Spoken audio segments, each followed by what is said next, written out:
Différents faits divers nous interpellent et nous incitent à la réflexion. Ils annoncent un événement imminent et d'une grande importance. Mais comment l'analyser? En écoutant Jean-Claude qui, à la lumière de la Bible, t'accompagnera et te permettra d'être prête, d'être prêt pour le retour de Jésus. Note que les éditions spéciales sont disponibles sur YouTube. Quelle est la réponse 2? Le 2, c'est le chiffre. Je te salue fraternellement en Jésus-Christ, le Sauveur du monde. C'est Jean-Claude qui partage avec toi cette nouvelle série qui s'intitule « Découvrir la vérité ». Marco et Jean-Claude, toujours présents pour diffuser la parole qu'ils ont reçue de la part de l'Éternel. Nous sommes très heureux de prendre à nouveau contact avec toi. Nous sommes très heureux de te dire que Jésus t'aime et qu'il revient bientôt nous chercher et ainsi nous introduire dans un monde où la justice habitera. Aujourd'hui, nous verrons, nous sommes sincères. Mais la question que j'ai envie de te poser, toi qui m'écoutes, es-tu sincère? Juste avant, prions. Seigneur, nous ne saurions comprendre la parole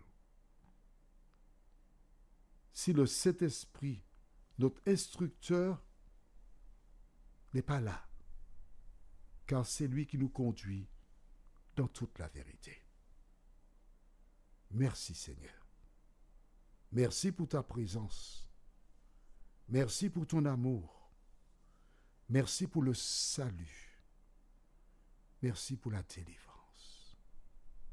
Ô notre Dieu, notre Père, tandis que nous ouvrons la parole, que le Saint-Esprit scelle ce que nous lisons et que nous soyons des chrétiens sincères et authentiques, nous t'avons prié. Au nom de Jésus pour ta gloire éternelle. Amen. Rappelle-toi, hier, ils ont eu peur. Ils ont posé la question, mais qu'est-ce que Dieu nous a fait là en trouvant l'argent d'un des sacs? Ils n'ont vu qu'un seul sac, hein? D'accord? Aujourd'hui, nous allons voir la suite de ce magnifique récit. Nous ne lirons que les versets 29 à 34. Ils revinrent auprès de Jacob, leur père, dans le pays de Canaan, et ils lui racontèrent tout ce qui leur était arrivé. Ils dirent, l'homme qui est le seigneur du pays nous a parlé durement, et il nous a pris pour des espions. Nous lui avons dit, nous sommes sincères. Nous ne sommes pas des espions. Nous sommes 12 frères, fils de notre père. L'un n'est plus, et le plus jeune est aujourd'hui avec notre père au pays de Canaan. Et l'homme qui est le seigneur du pays nous a dit, voici comment je saurai si vous êtes sincères. Laissez auprès de moi l'un de vos frères, prenez de quoi nourrir vos familles, partez et amenez-moi votre jeune frère. Je saurai ainsi que vous n'êtes pas des espions, que vous êtes sincères. Je vous rendrai votre frère et vous pourrez librement parcourir le pays. ont-ils dit la vérité? Dis-moi. J'ai envie de poser la question à quelqu'un, la seule personne qui est là, c'est Marc. Marc, est-ce qu'ils ont dit la vérité? Marc me dit oui. Et je dis à Marc qu'ils n'ont pas dit la vérité. Ils ont menti. Un mensonge d'État, on va dire. Alors, on va déjà relever deux choses. Au verset 30, il déclare l'homme qui est le seigneur du pays. Verset 33, et l'homme qui est le seigneur du pays. Donc pour eux, Pharaon n'existe même pas. C'est cet homme-là qui est le seigneur du pays. Alors, où ont-ils menti? On va voir, hein? Au verset 33. Et l'homme qui est le seigneur du pays nous a dit, voici comment je saurai si vous êtes sincères. Laissez auprès de moi l'un de vos frères, prenez de quoi nourrir vos familles, partez et amenez-moi votre jeune frère. Alors, Marco m'a dit oui. Mais toutes les personnes à qui je pose cette question me disent oui. Mais c'est subtil. Joseph n'a jamais dit laissez-le de vous. Joseph a emprisonné Siméon. Joseph a dit toi là, tu restes ici. Il a emprisonné Siméon et ils ont vu Siméon avec les chaînes aux pieds et aux mains. Mais pouvait-il aller dire à Jacob que Siméon a été enchaîné et jeté en prison? C'est ça la question. C'est ça la question.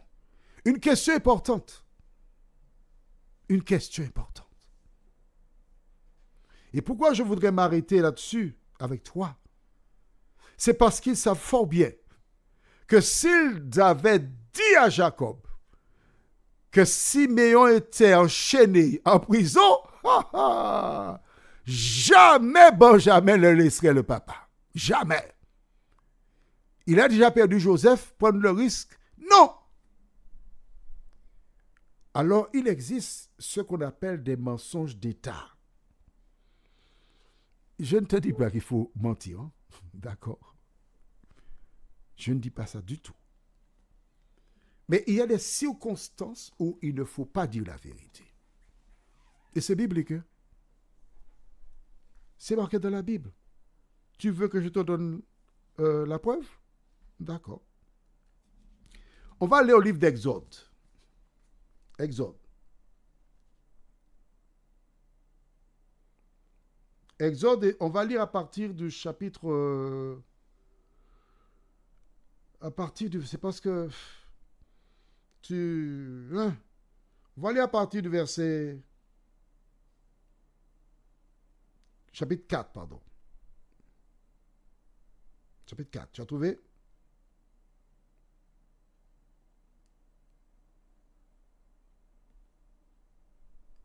Lorsqu'ils ont été voir Pharaon,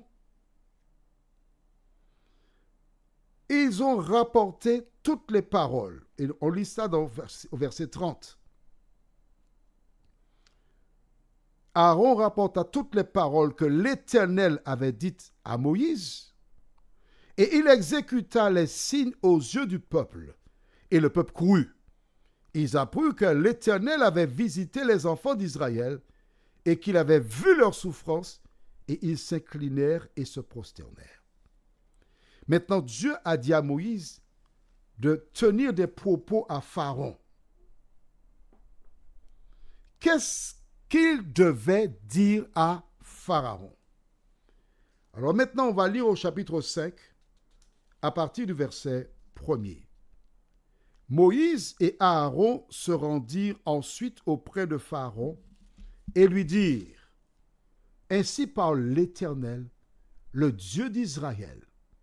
Laisse aller mon peuple pour qu'il célèbre au désert une fête en mon honneur.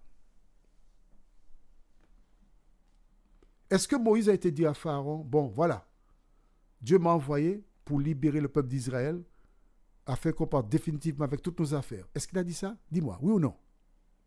Non. Dieu lui a dit de dire à Pharaon, on va célébrer une fête. Effectivement, on va célébrer une fête, mais il est hors de question pour nous de revenir. Tu suis? Il se trouve que dans certaines situations où tu as un époux violent qui menace de te tuer, et tu vas voir ton médecin, tu es malade, et il te dit il faut te faire suivre en métropole, en France. Et c'est l'aubaine pour toi pour sauver ta vie. Iras-tu dire à ton époux violent qui te donne une raclée chaque semaine, je vais partir en France pour me soigner, mais je ne veux pas revenir parce que tu es méchant avec moi. C'est ça que tu diras? Il ne faut pas dire ça, non? Non. Tu peux partir tes affaires tranquillement. Je vais me soigner. Où ça? Eh bien, à Paris. Et une fois que tu t'es fait soigner à Paris, tu descends à Toulouse, tu descends à Lyon, tu vas quelque part, loin de cet homme, pour sauver ta vie.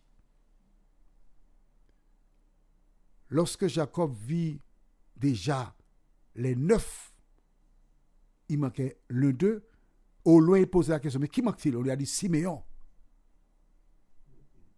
Oh! Son cœur commençait à battre. Il avait peur. Et avant même qu'il n'ouvre la bouche, certainement parce que la Bible ne donne pas tous les détails, il a posé la question, mais où est Siméon? Certainement, avant d'arriver là, ils ont passé en revue la question et ils ont préparé cette réponse administrative. Inspire-toi. Prions. Notre Seigneur et notre Dieu. Voici la vente de Joseph qui poussa ces hommes à mentir et dire c'est un animal qu'il a tué. Et quand nous commençons à pécher, nous commettons péché après péché. Donne-nous aider à être véridiques, nous t'en prions. Au nom de Jésus pour ta gloire éternelle. Amen.